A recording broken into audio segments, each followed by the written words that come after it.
அபியும் ராகவும் வந்து தொடர்ந்து வந்து கேம்ஸில் வந்து கலந்துக்கிறாங்க. அப்போ வந்து அபியை சூப்பராக தூக்கிட்டு ராகவ் வந்து அந்த கேம்ஸை வந்து வின் பண்ணுறாரு.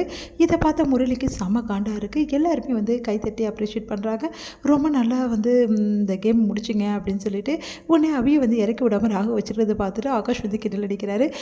என்ன ராகவும் மனசே வரல பண்ணுறது பொண்டாட்டி இறக்கிறதுக்கு அப்படின்னு ஐயோ அப்படி சொல்லிட்டு அபியும் ராகவும் வந்து அப்படி ஒருத்தர் பார்த்துட்டு அப்படி இறங்கிடுறாங்க. உடனே வந்து எல்லோரும் சிரிக்கிறாங்க. இதெல்லாம் பார்த்த முரளிக்கு தொடர்ந்து வந்து செம டென்ஷனாக இருக்குது. பார்த்து டென்ஷனாக வராரு.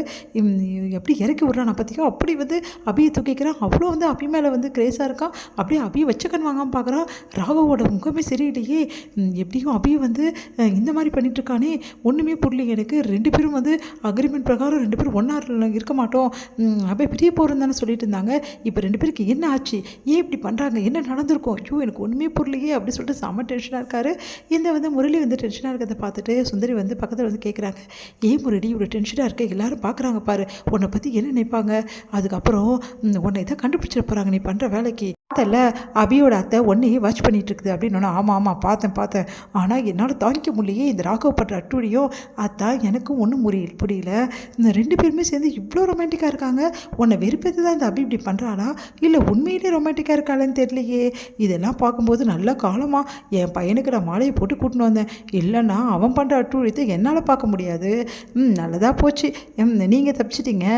அதே மாதிரி இந்த ராகுவுக்கும் ஒரு மாலையை போட்டு கூட்டின்னு வந்திருக்கலாம்ல, இப்போ பிரச்சனையே இருந்திருக்காதுல்ல. எல்லாமே கெடுத்து குடிச்சோரா போயிட்டீங்க. ஏன் தான் இப்படி பண்ணுறீங்களோ, உங்களை மட்டும் நீங்கள் பார்த்துக்கிறீங்க. நான் என்ன பண்ணுறது, ராகவ் அப்படியே கூப்பிட்டுட்டாலும் மாலையை வந்து போட்டுப்பான், அவன் 1008 பிரச்சனை பண்ணுவான், அவன் கூடலாம் என்னால் அழ முடியாதுப்பா, என்னமோ போ அப்படி சொல்லிட்டு போகிறாங்க. இந்த அத்தையை போய் நம்பின பாரு, என்ன சொல்லணும், ஏதாவது ஒன்று பண்ணி இங்கே ஏதாவது பண்ணணுமே, இப்போ என்ன பண்ணுறது அப்படி சொல்லிட்டு பார்த்துட்ருக்காங்க. உடனே அங்கே வந்து அபியோட அத்தை வராங்க. என்ன தம்பி, உங்கள் பொண்டாட்டிக்கு உடம்பு சரியில்லை, அவங்கள இருந்து வீட்டிலேருந்து நீங்கள் தானே பார்த்துக்கணும், அதை விட்டுட்டு அப்படியே வந்து அஞ்சலி அம்மா விட்டுட்டு இங்கே வந்துட்டீங்க, பாவம் தானே அஞ்சலி, இதெல்லாம் நல்லா இருக்கா நீ பண்ணுறது அப்படின்னோடனே, இல்லை நான் இருக்கேன்னு தான் சொன்னேன், அஞ்சலி தான் வம்பு பண்ணி அமுச்சு விட்டாலும் பொண்டாட்டிக்கு ஒன்றா புருஷன் வந்து துடிக்க வேணாவா, உன் பிள்ளை தானே வயிற்றில் சுமந்துருக்காவ, இப்படி இருந்தால் எப்படிப்பா அப்படின்னோடனே அப்படியே பார்த்து முறைக்கிறாங்க. இந்த அத்தை வேறு டார்ச்சர் பண்ணுதே அப்படி சொல்லிட்டு அப்படியே பார்க்குறாங்க. என்னப்பா நான் கேட்ட கேள்வி பதில் சொல்ல, இல்லை அஞ்சலி சேஃபாக தான் இருப்பா, எந்த பிரச்சனையும் இருக்காது அப்படின்ற மாதிரி சொல்லிட்டு இருக்காரு. இருந்தாலும் புருஷன் கூட இருக்கணும்ப்பா, நீ இப்போ சீக்கிரமாக போகிறது நல்லது, எதுக்காக இந்த விசேஷம்லாம் பார்த்துக்கிட்டு சீக்கிரமாக வீட்டுக்கு போய் சேர்ப்பா அப்படின்னு சொல்லிட்டு போகிறாங்க. ஐயோ இந்த கேள்வி வேறு டார்ச்சர் பண்ணிகிட்ருக்கே அப்படி சொல்லிட்டு பார்த்து டென்ஷனாக வராரு. அடுத்து வந்து என்ன பண்ணுறாங்க, ஃபர்ஸ்ட் நைட்க்கு வந்து ஏற்பாடு பண்ணிகிட்ருக்காங்க. நம்ம அபிக்கும் வந்து ராகவுக்கும் அந்த ஏற்பாடெலாம் வந்து உள்ளே வந்து பார்க்குறாங்க. அபி ராகவும் பார்த்துட்டு ஒன்றும் புரியல, என்ன இது இவ்வளோ எந்த ஏற்பாடு பண்ணியிருக்காங்க ஃபர்ஸ்ட் நைட்டுக்கு அப்படி சொல்லிட்டு 2 பேரும் முடிக்கிறாங்க.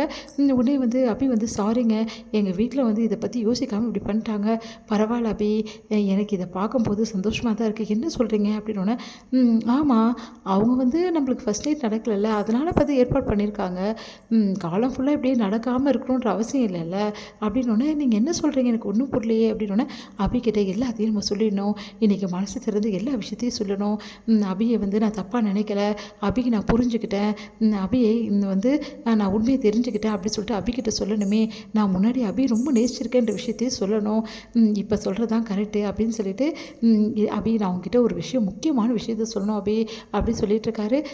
எனக்கு ஒன்றும் புரியல அப்படின்னு கையை பிடிக்கிறாரு. அப்படியே ஒன்றும் புரியாமல் அப்படியே பார்க்குறாங்க. கையை எடுத்து அப்படியே வந்து அவரோட கன்னத்தில் அப்படியே வச்சுக்கிறாரு. வச்சுட்டு அபி என்னோட கண்ணை பாரு, நான் பார்க்கும்போது உண்மையை மட்டும்தான் சொல்வேன், பொய் சொல்ல மாட்டேன், நான் சொல்கிறதெல்லாம் உண்மை அபி, தயவு செய்து நான் சொல்கிறத நம்புவியா அப்படின்னோடனே, நம்புகிறேங்க அப்படின்றாங்க. அப்படியே கண்ணையே பார்க்குறாங்க. அப்படியே ஒருத்தர் தன்னையே மறந்துட்டு அப்படியே பார்த்துட்ருக்காங்க.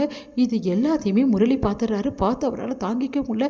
இந்த அபி சும்மா இருந்தால் கூட இந்த ராகவ் சும்மா இருக்க மாட்டேங்கிறானே, கிட்ட போய் கையை தொடுறான், கிட்ட நம்ம பண்ணிகிட்ருக்கானே, அவ்வளோதான் இவங்க 2 பேரும் கண்டிப்பாக ஒன்று சேர்ந்துருவாங்க, ஒன்று சேர்ந்துட்டாங்க, என் கதை அவ்வளோதான் முடிஞ்சிச்சு, இப்போ விடவே கூடாது, இப்போ என்ன பண்ணலாம் அப்படின்னு சொல்லிட்டு செம்ம டென்ஷனாக யோசிக்கிறாரு. உடனே ஒரு யோசனை தோணுது அவருக்கு. ஒன்று வெளியே போகிறாரு. ஒரே சத்தம் வந்து அபிராக ஒன்றும் புரியாமல் அப்படியே வெளியே வராங்க. பார்த்தா வந்து இந்த மாதிரி வந்து அஞ்சலிக்கு ரொம்ப உடம்பு சரியில்லைன்னு அழுதுட்டுருக்காரு முரளி.